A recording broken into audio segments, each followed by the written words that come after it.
Shadow work is when we work with those parts of ourselves that are not that fun. Sometimes they are literally hidden in the shadows. We push them down and don't even realize we have these emotions inside. So, I'm going to talk a little bit about why we do shadow work.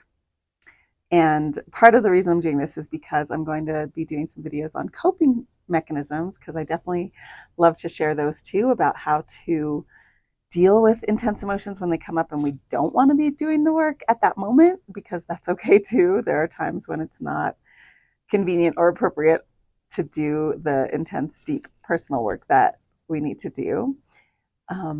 But because I'm talking about coping skills, I also really want to make sure that I am clear that I definitely believe shadow work is important, even essential in our growth, both as humans and spiritual beings, that we really need to acknowledge those places where we've been hurt in the past and work through the pain and trauma of those things in order to live our most full lives.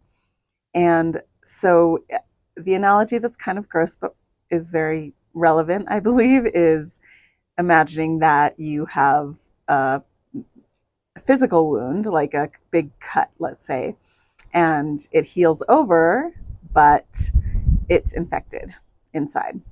So you could just leave it and say it's healed, I'm fine, be strong, right? But ultimately, that wound is going to cause systemic problems.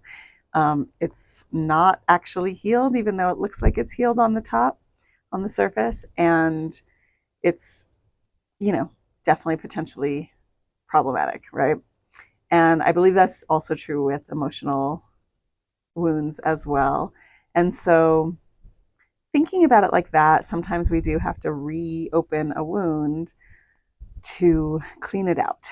And that process can be really painful and difficult.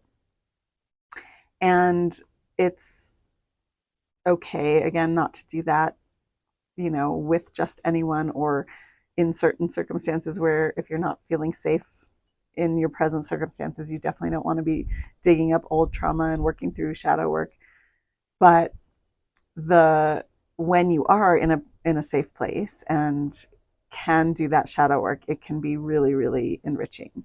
I had an angel channeled through my friend Cleo, who said that those old wounds and emotions are like rich chocolate. Like, they're really rich in terms of what we can get from experiencing those intense emotions, because the our expansion is based on how deep we can go with ourselves, how intense we can get with our own experience and our own soul path. And so if we can really dive deep into that pool of rich chocolate of our emotions, and our past, maybe repressed emotions from experiences when we couldn't feel them at the time, can really lead to a deeper and richer experience of life.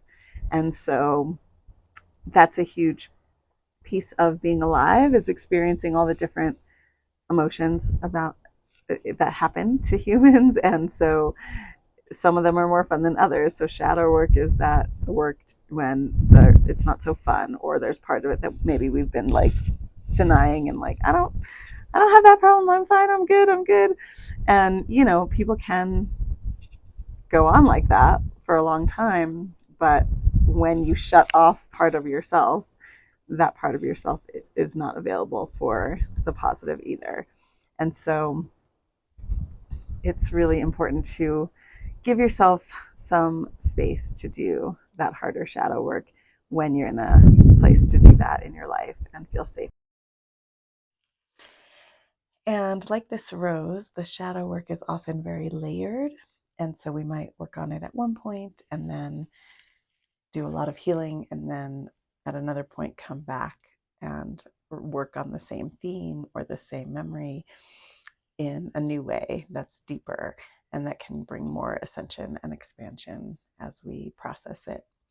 There are often even layers of ancestral healing to work through, about themes that have been passed on through generations, as well as potentially past life renditions of a same theme that has been part of your soul's path. So honor all of the work that you've done and just know it's a process. It takes courage, but it's worth it.